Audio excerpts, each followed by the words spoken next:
Eu quero trazer hoje uma reflexão. Por que muitas vezes existem dois grupos de pessoas, né?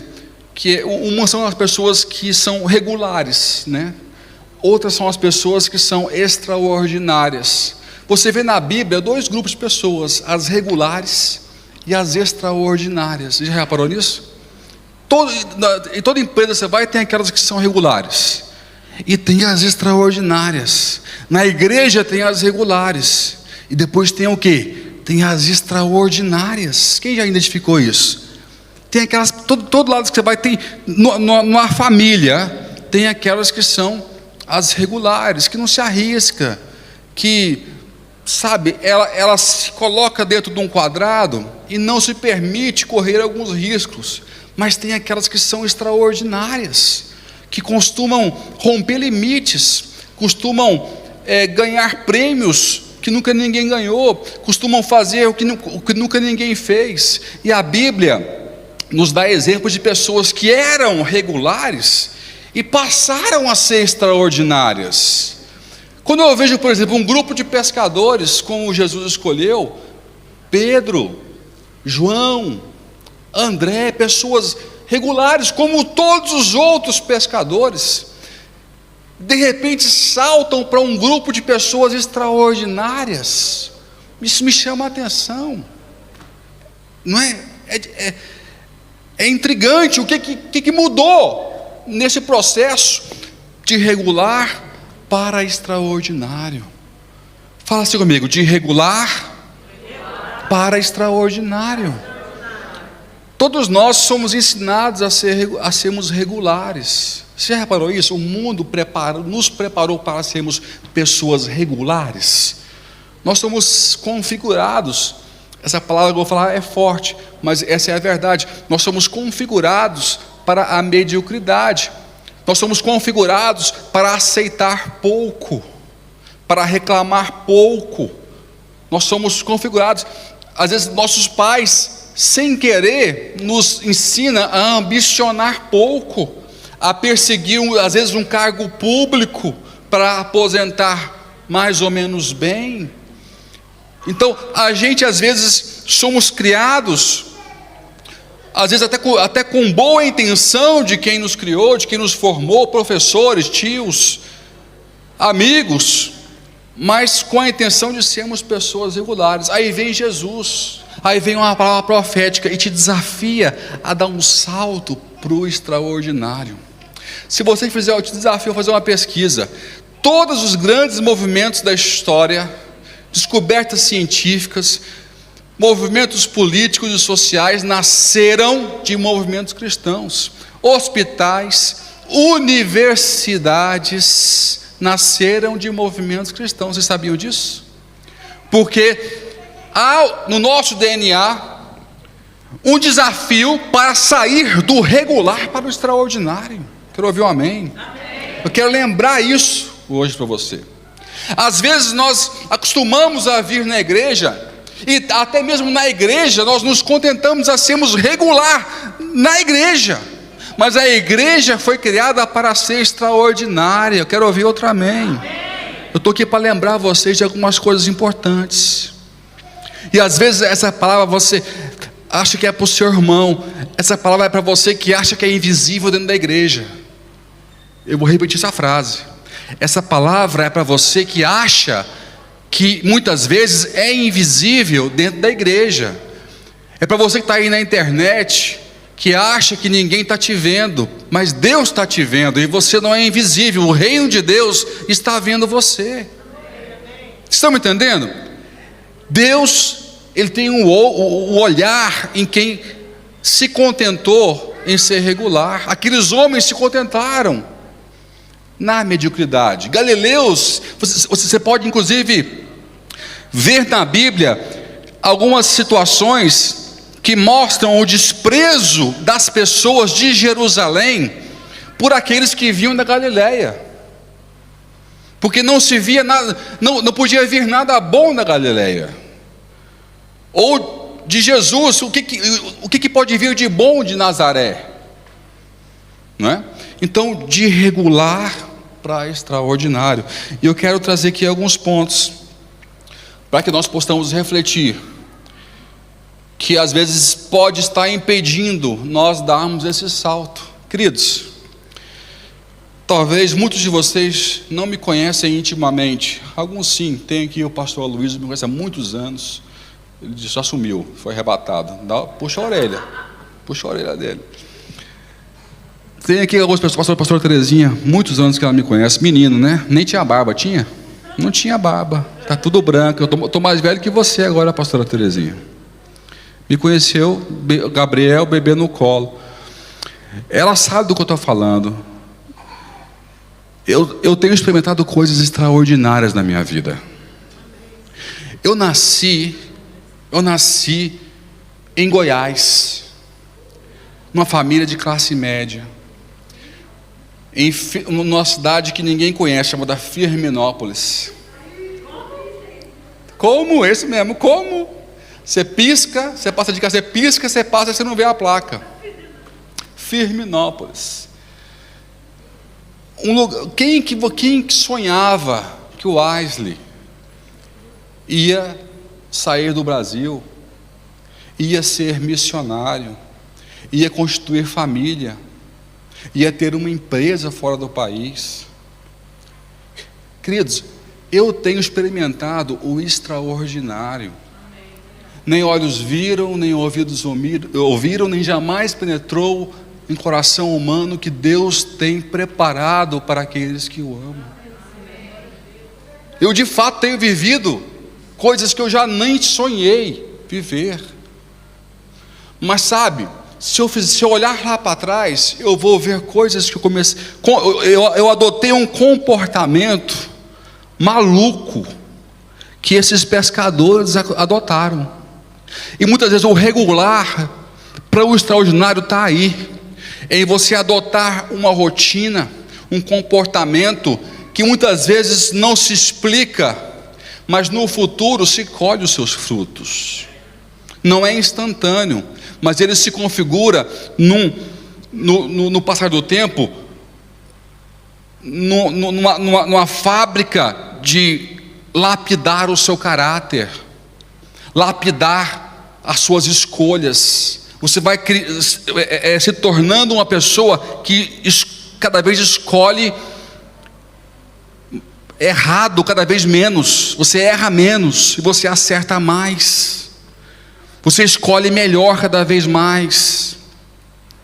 E você consegue sair do regular para o extraordinário. Isso é o que fala a Bíblia, que é você buscar, perseguir cada vez mais a estatura de varão perfeito, que é o que essa é a promessa. Então, quais são vários aspectos. Eu trouxe alguns que eu esbarrei e quero trazer para vocês hoje, para você refletir comigo, ok? Quem que gosta de estudar a Bíblia? Não precisa mentir não, gosta de estudar aqui, vamos no ar. Só 3 pessoas gostam de estudar? Então você pode ir embora, que nós vamos estudar aqui a Bíblia. Eu quero trazer aqui alguns versículos para a gente estudar aqui a palavra de Deus hoje. Em Lucas 4:19, você vê uma situação onde Jesus, ele abre o livro de Isaías, ele lê várias coisas sobre ele mesmo. Nessa passagem, no final dela, ele quase é apedrejado.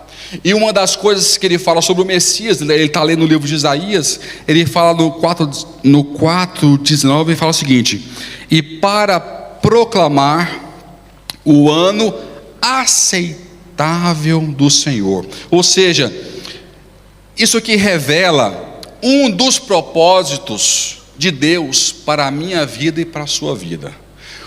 Jesus tem um plano, que é de apregoar, pregar. Apregoar é pregar. Pregar para você que o ano aceitável chegou. O ano que você vai dar certo é hoje. Vou dizer de novo. Deus tem uma missão e Ele comissionou a igreja para levantar homens e mulheres, pastores, missionários, profetas, para lembrar sempre você e a mim que o ano para você dar certo chegou, e é esse ano em nome de Jesus. Amém. Pregar o ano aceitável, apregoar o ano aceitável do Senhor, faz parte do ministério da igreja. tá? Pega esse raciocínio aqui, esse aqui é só o começo, eu estou só introduzindo. Então, não dá para você saltar para o extraordinário sem entender que Deus tem um projeto constante de te dizer: você nasceu para dar certo, eu tenho planos extraordinários. Você não é uma pessoa fantástica porque você é boa, é porque eu tenho coisas fantásticas para você. Entende? Então, ele está dizendo: o Messias, que é ele, veio para apregoar o ano aceitável do Senhor para aqueles que iam crer nele. Então Deus nos chamou para isso. Então eu só consigo realizar aquilo que eu consigo ver.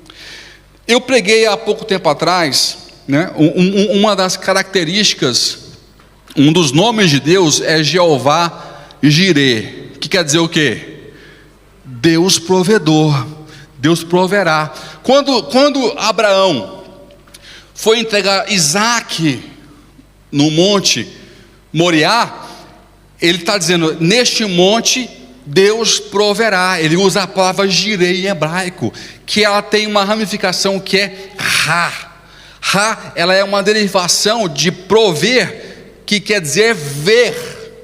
Ver. Então, se você não consegue ver fé, você não consegue realizar. Quando Deus apregou o ano aceitável, Ele estimula a sua visão espiritual. Quando Deus levanta a igreja, profetas, líderes de célula, amigos, irmãos, pai, mãe, para te animar, Ele quer estimular a sua visão espiritual, levar você a ver o invisível. Quem pode dizer amém? Deus quer estimular a sua visão. Ele quer fazer você ver o que mais ninguém vê. Amém, igreja? O Jireh, Jeová Jireh, o Deus provedor. A primeira provisão que Deus entrega para a igreja é a visão, é a provisão. Ele te permite ver aquilo que não existe. O milagre começa na visão, em eu conseguir visualizar o impossível. Eu só consigo realizar aquilo que eu vejo. A fé vem pelo quê? Pelo ouvir a palavra de Deus. A fé vem pelo ouvir a palavra de Deus.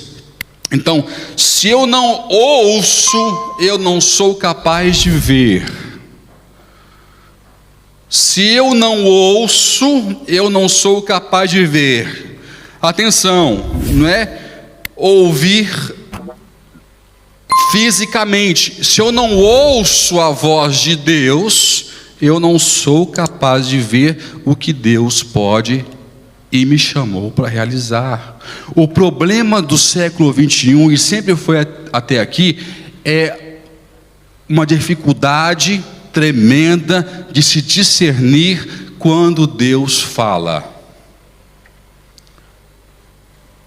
Deus fala e a igreja não ouve. Deus fala e a igreja não ouve. Peça a Deus para que os seus ouvidos estejam abertos para a sua voz. Você pode dizer amém? É muito importante isso. Porque não há ser humano capaz de ficar imutável quando discerne a voz de Deus. A voz de Deus é irresistível. A voz de Deus, ela é incomparável. A voz de Deus, ela é contagiante. Então, se eu não sou capaz de ouvir, eu não sou capaz de ver. E Deus tem levantado várias pessoas para te fazer ouvir a sua voz. Ele fez uma declaração silenciosa, mas que fala muito alto na cruz do Calvário, para que todo mundo ouvisse que Ele ama essa humanidade e tem um plano para essa humanidade através de Cristo Jesus. Então há uma declaração gritando, rasgando no universo, dizendo: eu amo você, eu tenho um plano na sua vida. Abra os seus ouvidos. eu tenho um plano na sua vida, eu quero mudar a tua história. Ele está apregoando o ano aceitável na sua vida. Falta só uma postura, falta só uma atitude sua. Então tem 3 aspectos, só 3, que eu quero aplicar hoje para você, que pode transformar por completo a sua vida. O primeiro princípio que eu identifico, que tira alguém do regular para o extraordinário, é o princípio da identidade. Fala assim comigo, identidade. Fala de novo, identidade. É muito importante saber que é filho, se sentir filho. Nós fomos agora passear na Espanha, e nós fomos num parque, tinha uma menina brincando sozinha, lembra, amor? E a menina veio, eu estava assim, né, brincando, os meninos foram brincar. Menina linda, loirinha, devia ter o quê? Uns 6 anos? 6? Menos, né? Ela veio na Viviane, o pai lá longe, no WhatsApp, no telefone, o tempo todo longe dela, lá. Ela veio na Viviane e falou, mami, em espanhol, e veio atrás de mim, eu fiquei durinho assim, e passou a mão na minha perna, e me abraçou, e saiu para lá assim. Você vê que eu falei, meu Deus, que isso? O pai dela está lá. Carência de afeto. Viu uma família brincando com seus filhos, e ela chamou mami e veio, que sentiu o toque de um pai, e me abraçou e passou. O pastor Jair outro dia me contou uma história, devo contar mais ou menos errado, que já tem um tempo, a gente passou uns dias em Moinho de Bastos, tem mais de 1 ano isso. Ele disse que ele foi um final de ano com os pais, o filho dele mais pequeno estava fazendo natação, e era o dia dos pais com os filhos, né? Tem sempre esses dias que os pais, e o Jair foi o único pai que foi acompanhar o filho. Os outros, mais nenhum tinha o pai presente. 2 coisas fantásticas naquele dia aconteceram. Porque o pai estava lá, o filho conseguiu fazer um percurso na piscina que não conseguiu fazer em toda a temporada de aula, porque o pai estava presente. Ele brincando e desafiando o filho foi e fez algo que nunca fez com o professor em cima. Segunda coisa fantástica, os colegas começaram a pedir o pai dele emprestado. Me empresta o seu pai? Vocês me emprestam o seu pai? Olha aqui, gente, olha que absurdo, mas é verdade. Você me empresta o seu pai? Porque, queridos, essa lacuna de identidade é algo que faz falta. O ser humano, ele está vazio, está oco, está tomando decisões erradas, porque há um vazio de identidade, porque ele não conhece a sua paternidade espiritual. Ele não sabe quem ele é, porque ele não sabe quem o criou, quem o ama, quem pagou um preço por ele. E eu quero hoje trazer para você um versículo que vai matar isso de uma vez por todas. Eu vou ler bem devagar, porque eu me esbarrei num texto. Tem outros, mas esse é tão claro. Eu nunca tinha lido esse texto. Eu tinha lido, mas eu nunca tinha lido como eu li essa semana, porque eu tinha até anotado estudar esse texto há uns 6 meses atrás, e eu me esbarrei com essa nota anteontem. E aí que anteontem que eu fui estudar um texto, que eu pus uma nota há não sei quanto tempo atrás para estudar sobre ela, e eu fiquei estarrecido com o que eu descobri. E se você abrir comigo numa carta de Gálatas 3, Gálatas 3, primeiro ponto, vamos falar um pouquinho sobre Gálatas. Gálatas 8:32. Eu tenho até que hora, gente, pelo amor de Deus. Já vi que vai sair umas 4 séries de palavra. 8:35. Eu tenho quanto tempo? Mais 20 minutos só? Me ajudem aí. O apóstolo Paulo, ele manda uma carta para Galácia, não se sabe bem qual igreja que ele quer atingir. Havia algumas igrejas na Galácia, e ele começa, e há um problema grave na Galácia, porque esse povo se converteu pela fé, a pregação chegou até lá, mas a pregação, ao invés de fazer com que eles replicassem a forma como eles receberam a Cristo, aquele fervor que eles receberam, eles passaram a motivar as pessoas a viver a lei de Moisés. E aí Paulo começa a exortar contra os falsos pregadores, as falsas doutrinas que começam a surgir. Começa um problema grave ali. Se você começar a ler o começo do texto, fala assim: ó vós insensatos. Ele começa duro, falando sobre a lei, sobre a graça. Ele começa batendo para todo lado, tentando mostrar a diferença, que viver pela lei era uma obra da carne, né? Como é que vocês nascem pela fé que vocês ouviram e agora ensinam a viver pela lei? Que eles queriam circuncidar os gentios. Então Paulo bate duro em Gálatas com eles, e ele vai trazendo argumentos. E lá embaixo, no verso 16 do 3, tem algo fantástico. Põe por favor aqui atrás, sem ser a NVI. Pode ser outra sem ser a NVI? Eu sabia que vinha a NVI. Ora, a Abraão, eu vou falar bem devagarzinho, que é para você entender.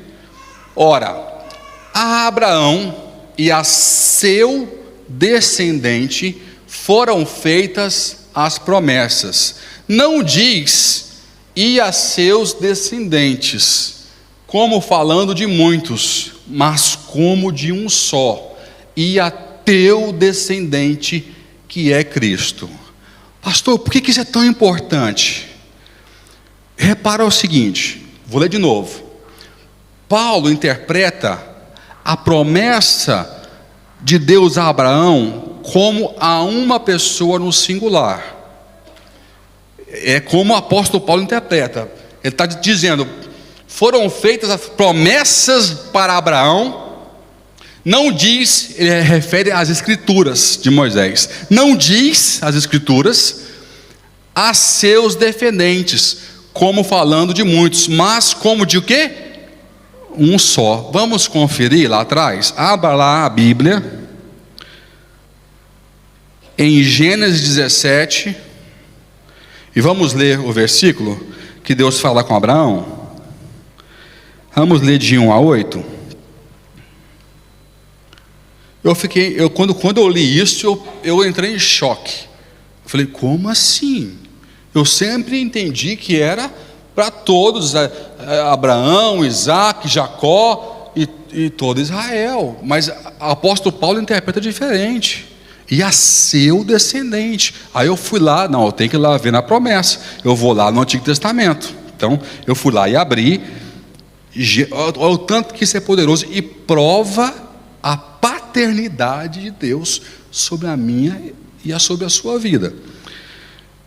E não se chamará mais o teu nome Abraão, mas Abraão será o teu nome, porque por pai de multidão de nações te tenho posto, e te farei frutificar grandissimamente, e de ti farei nações, e reis sairão de ti.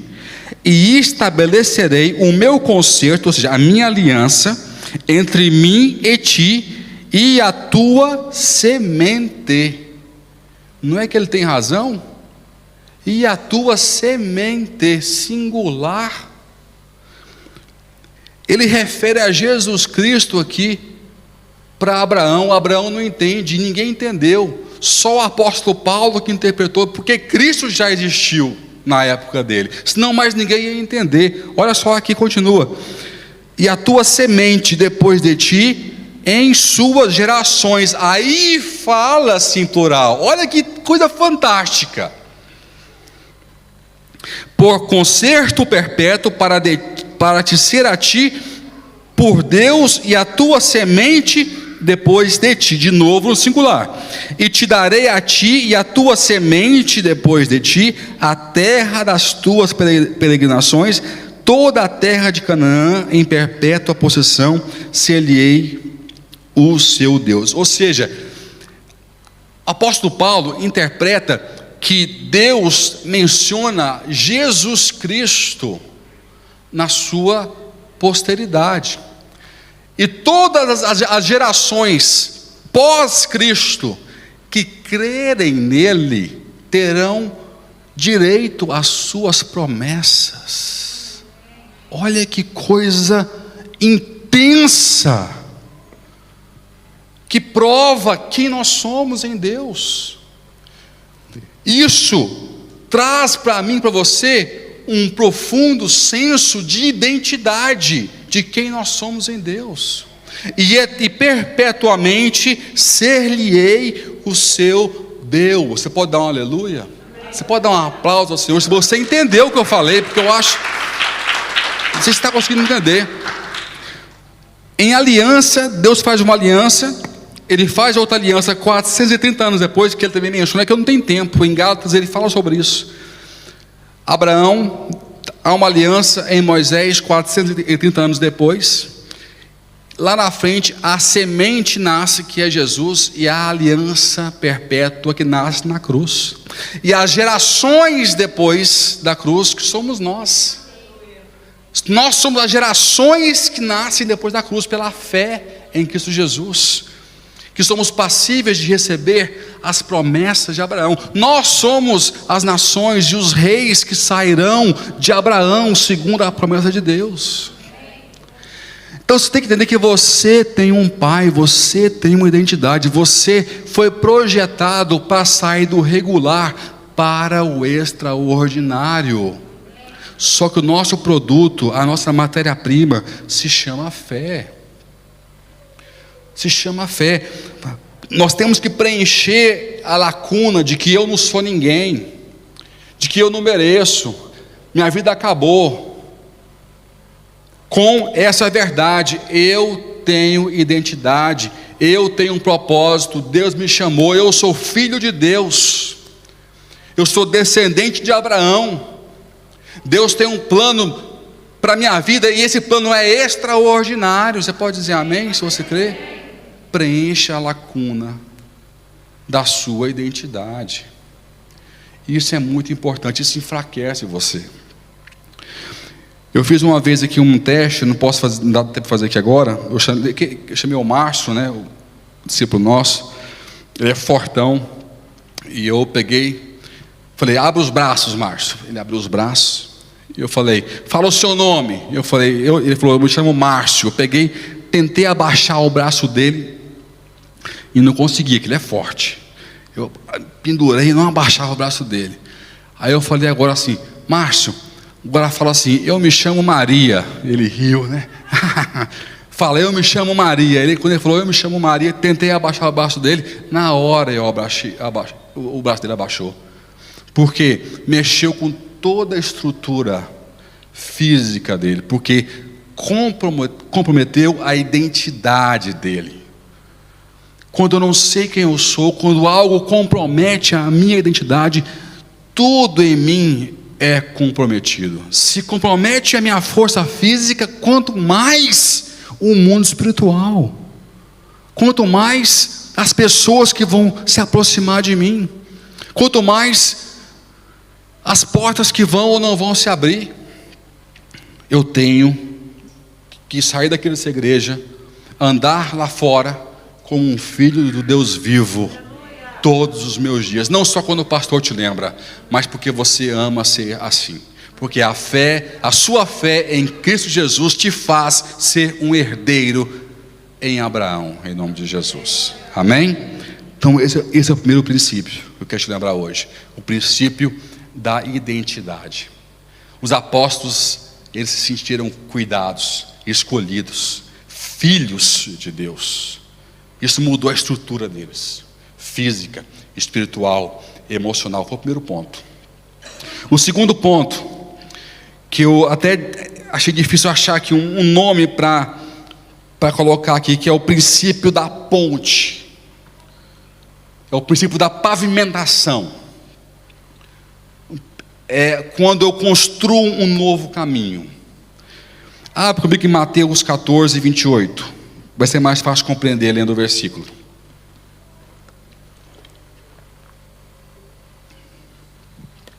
Mateus 14, 28. Pessoas extraordinárias, elas são assim, porque elas vivem o princípio da pavimentação, de construção de pontes espirituais. Respondeu-lhe Pedro: Senhor, se és tu, manda-me ir ter contigo sobre as águas. Por que Pedro, ele fala assim para Jesus? Todos conhecem aqui a passagem, lembra da passagem? Que Pedro está no barco, ele manda, ele é o único homem que anda sobre as águas, mas ninguém andou. Ele fala: Senhor, se és tu, manda-me ir ter contigo sobre as águas. Por que Pedro foi a única pessoa que teve essa atitude, mas ninguém teve? Vamos recuar um pouquinho? Vamos, vai lá para Lucas 5,5. Vai para Lucas 5,5. Ao que disse Simão: Mestre, trabalhamos a noite toda e nada apanhamos, mas sobre a tua palavra lançarei as redes. Lembra da passagem? Lembra da consequência? O que foi? As redes eles puxaram, o barco quase foi o quê? A pique. Por que Pedro teve a atitude de Mateus 14, 28? Por causa da experiência de Lucas 5.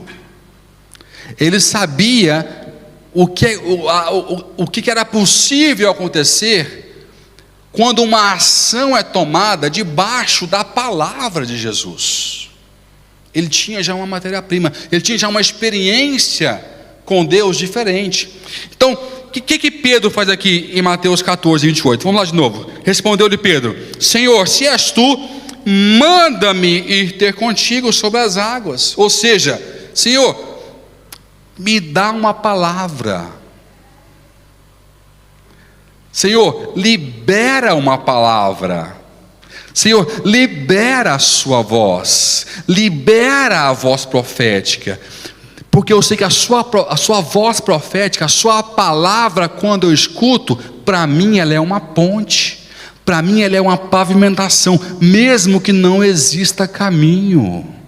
Pessoas extraordinárias, elas são assim, porque elas buscam um caminho, não em caminhos visíveis, mas elas buscam um caminho na palavra de Deus. Deus, o caminho que eu enxergo acabou, manda uma palavra, manda uma palavra, manda uma voz profética, fala, libera a sua voz, porque eu vou caminhar, eu vou à frente. Por isso que pessoas extraordinárias, elas vão mais longe, e elas vão além, e vão mais rápido, porque elas se baseiam na palavra do Senhor.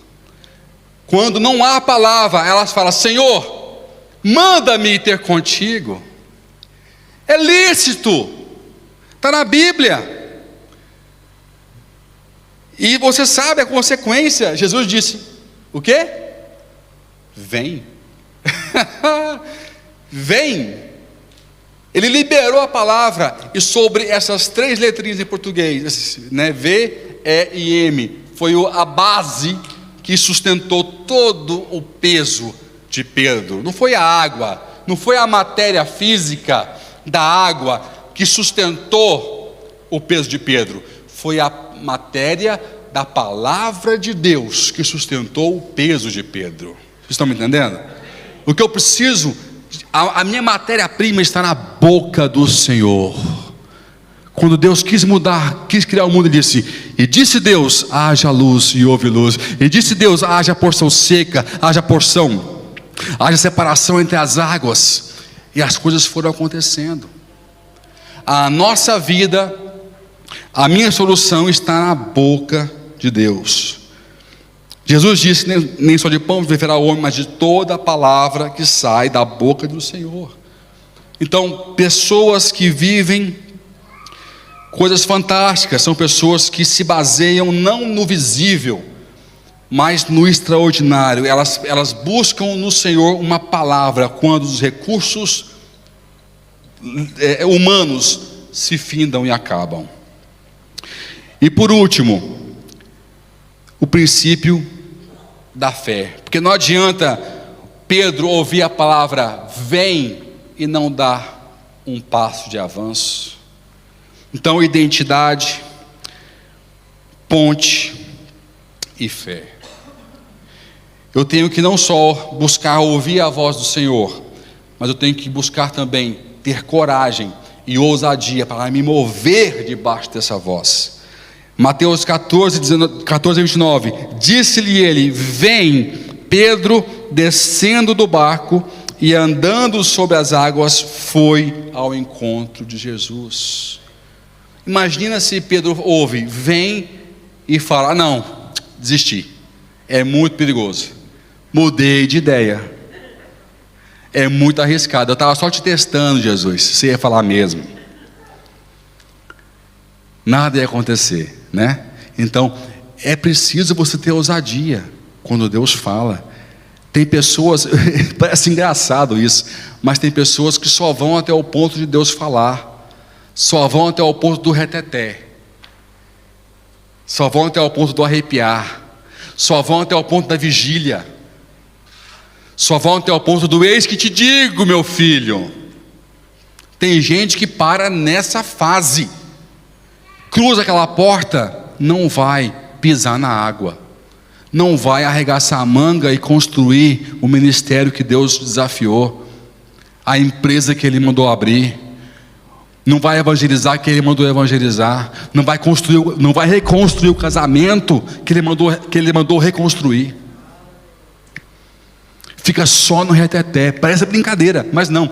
Ela busca tudo, só até ouvir o vem. Quando ela ouve o vem, estou satisfeito. Por quê? Então já ouviu o vem.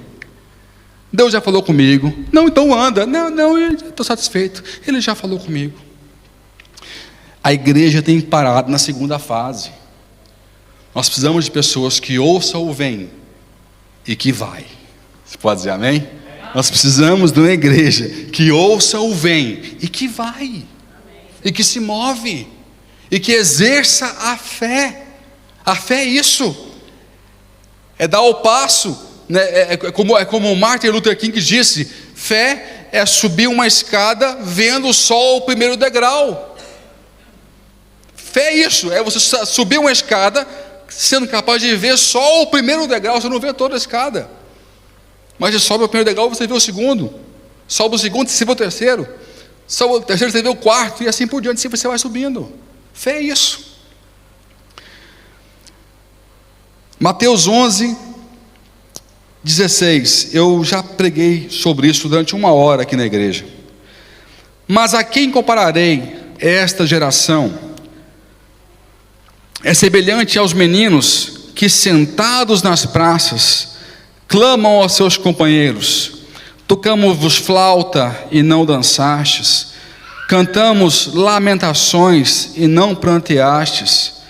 Porquanto veio João, não comendo nem bebendo, e dizem: tem demônio. Veio o Filho do Homem, que é Jesus, comendo e bebendo, e dizem: eis aí um comilão e bebedor de vinho, amigo de publicano e pecadores. Entretanto, a sabedoria é justificada pelas suas obras. Eu amo esse versículo, já preguei. É quase uma poesia, é uma mensagem fantástica. E aqui ele fala, não é sobre a geração daquela época, é toda a geração pós-Cristo. Nós estamos incluídos aqui. A quem compararei esta geração? É como meninos que dizem: tocamos-vos flauta e não dançastes. Ou seja, uma igreja, um povo que não responde aos estímulos do céu. O céu constantemente traz estímulos, palavras proféticas, desafios para nos fazer mover em fé, porque o céu sabe o poder de uma igreja que se move em fé, sabe o quanto o universo se rende quando nós nos movemos em fé. Então o que não falta é estímulos. Ele fala que veio João Batista e disse que era endemoniado, veio Jesus Cristo e era comilão. Então é igual hoje, vem o pastor Aisley e alguns criticam, vem o bispo Henrique e alguns criticam, vem o bispo Robson, nunca ninguém está bom.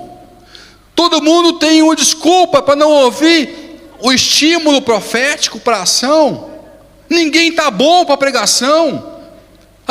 Quando é que vai ter um pregador suficientemente bom para te fazer mover em fé, mover para o desafio que Deus te chamou para viver? É a mesma pregação de hoje aqui, que Jesus disse aqui, ó. Se João Batista não serviu, Jesus não serviu, quem vai servir para você? Então o que não falta é o céu levantando pessoas de diversos tipos, de cabeludo, cabeça rapada, de gravata, sem gravata, para atrair o seu coração, para te fazer se curvar à palavra de Deus e viver o evangelho de Jesus Cristo.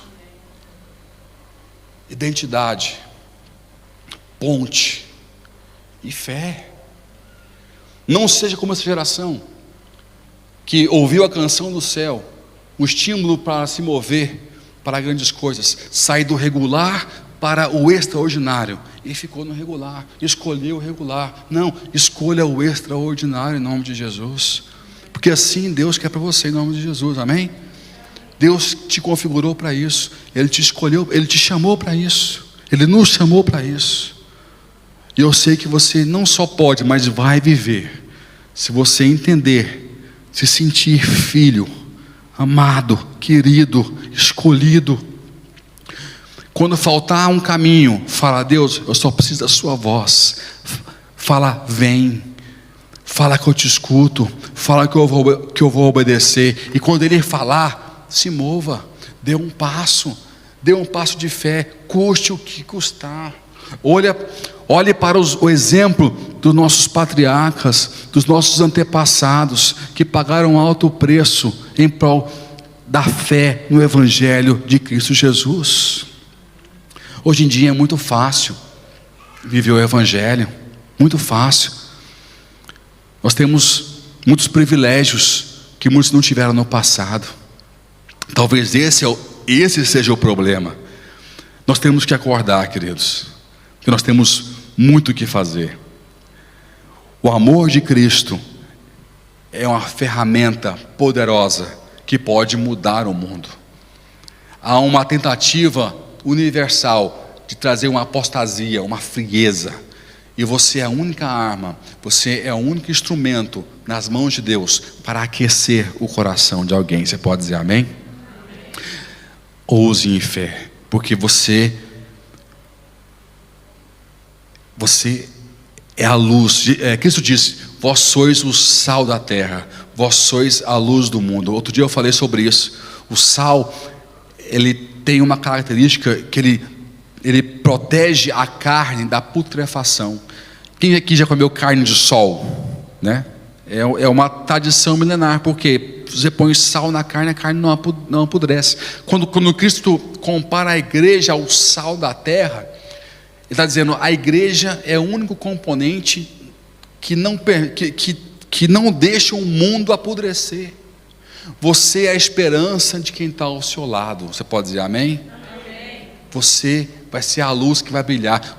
O seu sucesso vai fazer alguém lembrar que pode ter sucesso também. E ela vai chegar até você e vai dizer: como é que você fez? Você vai dizer: eu aprendi que eu sou filho de Deus, que eu só preciso de ouvir a voz dele e caminhar com fé quando ele fala comigo. Amém? Você crê nisso? Então dê um aplauso bem forte ao Senhor.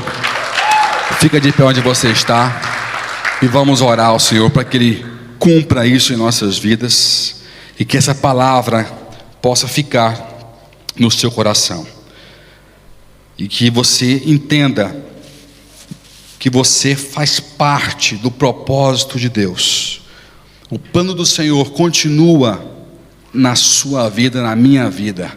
Nós estamos dentro de um projeto. Portugal está dentro de um projeto. Você que acha que é invisível, Deus te levantou para ganhar essa nação para o Senhor, para fazer discípulos para o Senhor, para evangelizar pessoas para o Senhor. Deus gosta de chamar pessoas que ninguém imagina que vai ser chamado, né? Como eu falei, o Wesley lá de Firminópolis, o menino tímido e gago, que nunca pensou, nunca ambicionou pegar no microfone, nunca tive vontade de pegar no microfone, mas falar a Bíblia, que Deus gosta de pegar as coisas loucas deste mundo, para confundir as sábias. Ele pega os indoutos, os que não sabem nada, para confundir os doutores. Deus gosta disso. Se você é o indouto de hoje, se você é a coisa louca que o mundo não aceita, é você que ele vai escolher, meu querido. É você, porque está falando alguém aqui com propriedade, um indouto, um rejeitado, alguém que o mundo jamais escolheria para dar um microfone na mão, sabe? E está aqui alguém que confundiu muita gente, e confunde até hoje, porque não tem explicação. É pela graça de Deus. Não sou formado em nada, não tenho curso universitário, não sou formado em teologia, nada. A graça do Senhor move, me constrange. Vocês já viram como é que eu subo aqui? Eu subo aqui pequenininho, cabeça baixa, pequenininho, e falo, pela graça e misericórdia do Senhor, que Ele me use. Vocês já viram como é que eu oro aqui? Eu subo aqui pequenininho, porque Deus, eu sei que é pela graça. Eu chego aqui às vezes vazio, e Ele tem que me encher, porque Ele usa as coisas loucas deste mundo para confundir aqueles que acham que são sábios, os indoutos para confundir os que acham que sabem alguma coisa. Querido, deixa Deus usar você. Você é o indouto, é o rejeitado, é o que ninguém acha que vai usar, que Ele quer levantar para confundir esse mundo soberbo, esse mundo maluco, esse mundo que acha que sabe alguma coisa, que se guia por status, que se guia por posições, por marcas. Você é a pessoa que Deus quer usar. É assim que Deus trabalha. Não sei o porquê, eu não sei porquê, mas eu sei que é assim que Ele faz. E eu estou aqui para convocar você. Você que está achando que é invisível, que nunca Deus vai te achar, que nunca Deus vai te pôr o microfone na mão. É você que Ele vai te chamar aqui para o altar, para falar com autoridade, para ganhar pessoas, para trazer uma mensagem que vai no coração de alguém, para salvar essa vida, em nome de Jesus. Então somente creia, entenda que você é filho, é filha, é escolhido, é amado, é amada. Você tem identidade, você tem um nome não só na terra, mas no mundo espiritual. Tens um nome, tens um Deus que abre caminhos com a sua palavra. Ele fala vem, Ele fala vai, e você vem ou você vai. E a sua escolha, ter fé ou não, para se guiar, para lançar debaixo da sua voz. E você vai ser ousado. Você pode dizer amém? Você vai ser ousado, vai ser ousada. Porque não é fácil ser ousado, mas quando eu me movo debaixo da palavra de Deus, Deus faz o impossível. Ele faz maravilhas. Vou te falar uma coisa, só algo que eu lembrei aqui agora. Eu falei no princípio que eu era gago, lembra? Todos conhecem a minha história, a maioria conhece a minha história. A primeira vez que eu preguei numa igreja, eu achei que eu ia desmaiar, tão nervoso que eu fiquei. Meus olhos ficaram cegos, ficou tudo preto. Eu firmei minha perna para não cair, assim, firmei minha perna para não cair. Lá em Campo Limpo, tinha umas 50 pessoas só na igreja. E eu usei uma palavra que eu tinha preparado um ano antes. para pregar, e deu errado eu pregar, eu não preguei. E eu, tímido, gago, e eu pensei assim: se Deus disse prega, eu vou dizer, eu prego. Eu não fui pregar porque eu me senti capaz. Eu não preguei porque eu achei que era bom o estudo. Eu não fui para o altar porque eu achei que eu fosse ter uma boa desenvoltura. Eu fui para o altar porque eu discerni que Deus me mandou aquele dia para o altar. Eu me movi debaixo de uma voz, morrendo de medo. Sabe o que é medo? Medo, estômago lá atrás. Ficou preto, eu ia desmaiar. Eu não desmaiei porque Deus não deixou. Eu firmei, eu ia desmaiar. Aí eu comecei a falar e ficou preto. E eu preguei, tudo preto. Eu não lembro o que eu falava. Eu não me lembro o que eu falava. De repente, todo mundo aplaudiu. Quando todo mundo aplaudiu, os meus olhos se abriram, como se fosse assim, desvanecendo assim, aos pouquinhos, foi se abrindo. Aí eu consegui ver as pessoas. Nesse momento, eu pude ver o que Deus pode fazer quando alguém se move pela fé. Pode aplaudir o Senhor. Eu nunca mais tive medo de me mover quando Deus fala vai. Eu posso ir morrendo, até vou com medo sim, mas nunca mais deixei de fazer alguma coisa por medo ou por receio. Se Deus fala vai, se Deus falar faz, se Deus falar vem, eu vou, eu venho ou eu faço. Se Deus falar eu faço, se Ele não falar eu não faço. Amém? Nunca tenha receio, nunca tenha medo de fazer isso, queridos. Fala alguém aqui que tem experiência com isso, sabe? Eu quero te encorajar, porque eu sei que tem pessoas com grande potencial. Deus está me dizendo isso, está repetindo isso dentro de mim várias vezes aqui, ó. Tem gente que com grande potencial aqui dentro, escondido, uma bomba atômica espiritual, disfarçado, escondido. Deus quer usar você, Deus quer te revelar. Acorda, meu irmão, acorda, deixa Deus fazer algo fantástico na sua vida. Acorda. Ele é o Deus do impossível, dele é esse projeto, não é de homem, não é de bispo, não é de pastor, é do Senhor esse projeto. Deixa Ele fazer. Não importa se vão te aplaudir, se vão te reconhecer, se vão te dar glória ou honra. Importa você se sentir bem fazendo o que Deus te mandou fazer. Faça o que Deus te moveu para fazer, em nome de Jesus.